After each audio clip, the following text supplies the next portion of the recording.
저는 오늘 이 본문의 말씀을 가지고 아브라함과 다윗의 자손 예수 그리스도라는 제목으로 함께 은혜를 나누도록 하겠습니다.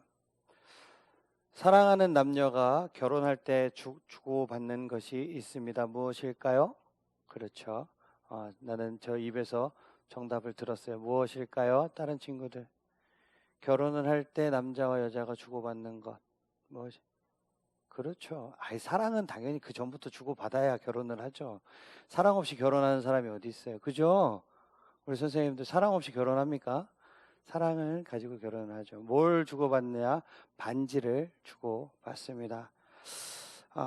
왜 결혼할 때 반지를 교환하는지 아시나요, 혹시? 반지를 주고받기는 하는데 왜 반지를 주고받는지 알아요?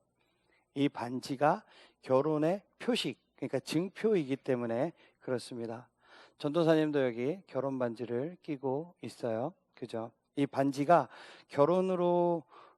결혼의 이 표식으로 쓰여진 게 언제부터인지 혹시 아는 친구 있습니까? 언제부터 이 반지가 결혼의 표식으로 사용됐는지 때려 맞춰 보실 분. 지식으로 맞추기는 어려울 것 같고 대충 예수님 시대, 로마 시대 때부터 이 결혼 반지가 표식이 되었다라고 해요. 변하지 않는 이 금처럼 두 사람 사이에 사랑과 헌신이 영원할 것을 약속하는 증표로 교환했다라고 합니다. 이 전통이 오늘날 우리에게까지 이어져 내려온 거예요. 그래서 이 결혼 반지에는 약속이라는 것이 담겨져 있습니다.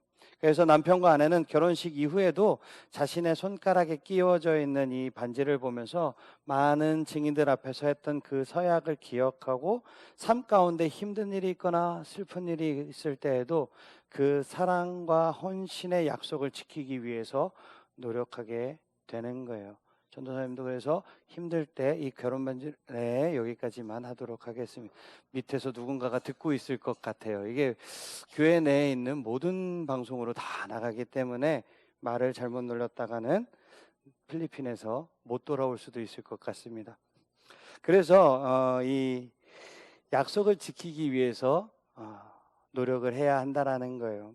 부부 사이의 약속을 확인하게 해주는 이 결혼 반지처럼 하나님과 우리 사이의 약속을 기억하고 확인해 주는 것이 있습니다. 그것이 바로 지난주와 오늘 배우게 되는 계보입니다. 지난주에는 우리가 누가복음에 기록되어 있는 예수님의 계보를 살펴보았어요. 성경에 기록되어 있는 이 계보를 보면 우리를 향한 하나님의 약속이 어떻게 역사 가운데 이루어져 왔는지를 우리는 확인할 수 있습니다. 오늘은 마태복음에 기록되어 있는 또 하나의 예수님의 계보를 살펴보기를 소망합니다.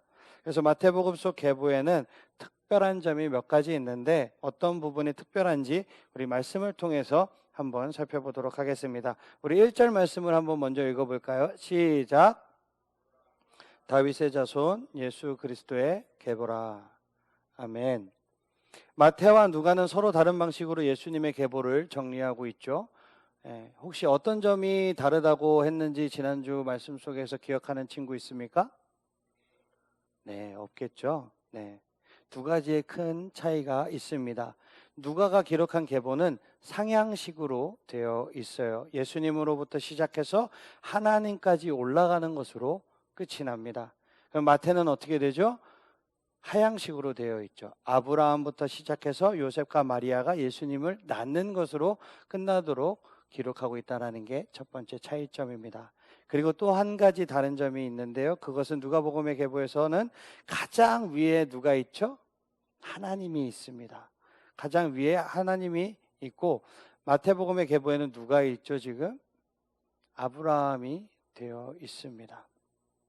성경이 이렇게 차이가 나는 이유가 누가가 마태보다 훨씬 더 꼼꼼하게 예수님의 계보를 조사해서가 아니라 마태와 누가가 복음서를 기록한 목적과 그것을 읽는 대상이 달랐기 때문에 이렇게 기록을 한 거예요.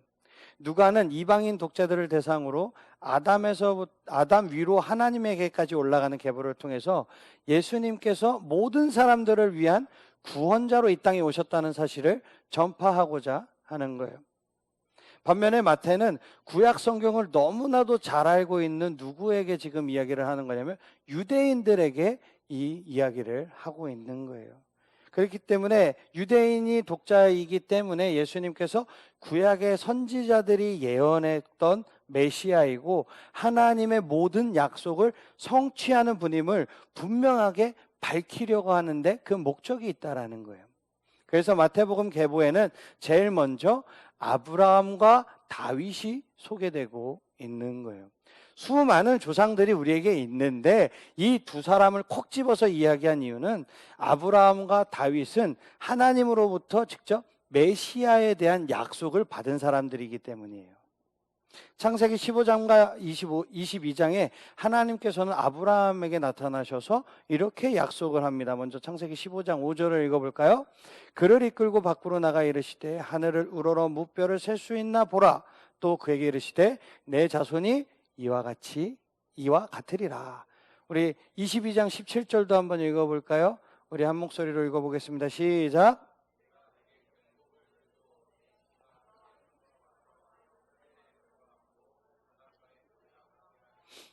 내 씨가 그 대적의 성문을 차지하리라. 아멘. 어느 날 환상 중에 아브라함에게 하나님께서 찾아오십니다. 그리고 장막 밖으로 아브라함을 이끌어서 하늘의 별들을 세어보라라고 말씀하시죠. 아브라함아, 하늘의 별을 한번 세어볼래? 주님 장난하십니까? 지금 하늘에 별이 얼마나 많은데 지금 나보고 저 별을 어떻게 세라는 거예요? 네 자손들이 이와 같이 많을 것이다 라는 약속을 주시는 거죠. 그리고선 또 말씀하시죠. 내가 내게 큰 복을 주고 네 씨가 크게 번성하여 하늘의 별과 같고 바닷가의 모래 같게 하리니 내 씨가 그 대적의 성문을 차지하리라. 하나님께서 약속하신 대로 아브라함의 후손을 통해서 이스라엘은 큰 민족을 이루게 되죠. 아브라함은 자손을 한 명밖에 못 낳았어요. 아니 뭐 많은 자손을 몇 해 자손을 낳았지만 대대적으로 성경에 기록되어 있는 자손은 딱 둘이 있죠. 누가 있죠? 이스마엘과 이삭이 있죠. 또 이삭을 통해서 이삭은 몇 명을 낳죠? 2명을 낳죠. 몇 군데 소리가 안 들어오는데. 여기 뮤트가 돼 있나? 여기 뮤트 좀 풀어주실래요? 몇 명을 낳았죠? 2명을 낳죠. 누굴 낳았죠? 에서와 야곱을 낳았죠. 야곱은 몇 명을 낳았죠? 12명을 낳았죠. 이제 뮤트가 조금 풀린 것 같네요. 여기저기서 조금 소리가 들리네. 이제야 조금 성경이 들어옵니까? 야곱은 12아들을 낳습니다. 그리고 또 12아들이 어떻게 되죠? 70명의 가족들을 거느리고 요셉에 있는 애굽으로 들어오게 되고 출애굽할 때는 몇 명이요? 대략 이제 남녀들 다 포함하면 약 한 추산 200만 정도 되는 그리고 이스라엘이라는 국가를 세울 수 있는 정도의 큰 민족을 이루게 됩니다. 그래서 아브라함이 믿음이 조상이 될 수 있게끔 하나님은 차근차근 약속을 성취해 나가셨어요. 그리고 더 나아가서 우리의 죄와 심판에 구원하실 예수님도 이 이스라엘 사람으로 태어나게 하셨습니다. 이어서 다윗에게도 이와 같은 하나님께서 아주 특별한 약속을 주셨어요. 사무엘하 7장 12절을 한번 볼까요? 우리 한 목소리로 읽어보겠습니다. 시작. 내 소환이 차서 내 조상들과 함께 누울 때 내가 내 몸에서 날 내 씨를 내 뒤에 세워 그의 나라를 견고하게 하리라. 이것은 영원한 나라에 대한 약속이에요. 이게 솔로몬에 대한 약속일 수도 있겠지만 이것은 하나님께서 다윗에게 그의 후손을 통해서 영원한 왕국이 세워질 것을 약속해 주신 거예요. 이 약속이 예수님께서 다윗의 후손으로 오시고 십자가에 죽으시고 부활하시고 그래서 승리로 우리의 영원한 왕이 되심으로 해서 모든 약속이 성취가 된 거예요. 이렇게 마태복음에 기록된 계보는 하나님의 약속이 오랜 역사가 흐르는 가운데 어느 것 하나도 그냥 지나치지 않고 잊혀지지 않았다는 것을 보여줍니다. 하나님께서는 우리에게 약속하신 것들을 신실하게 이루어 가십니다. 하나뿐인 아들 예수님을 이 땅에 보내어 주시고 십자가에 죽기까지 사랑하심으로 모든 약속을 이루어 내셨어요. 사랑하는 청소년부 친구들, 사랑하는 사람에게 반지를 건네듯이 하나님은 우리를 사랑하시기 때문에 구원이라는 것을 약속으로 주셨습니다.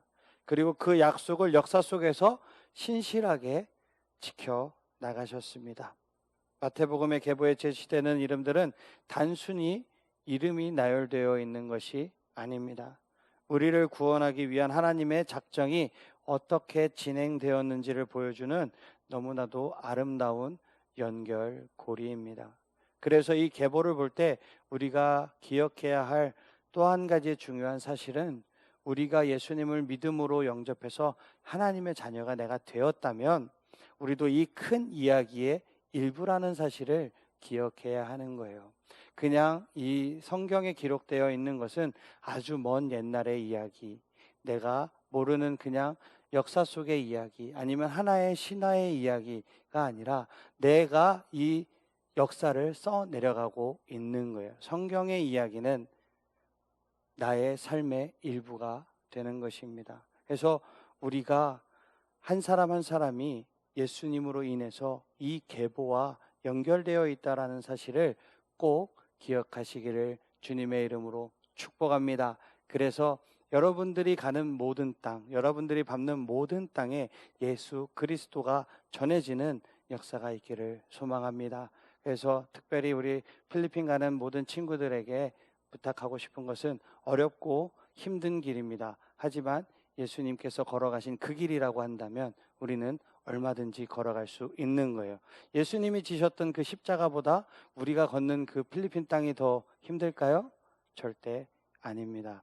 여러분들이 먹는 그 입에 혹시 향신료 때문에 입이 안 맞을 수도 있어요, 반찬이. 그것보다 예수님이 마셨던 신포도주가 더 맛있을까요? 결코 아니라는 거예요.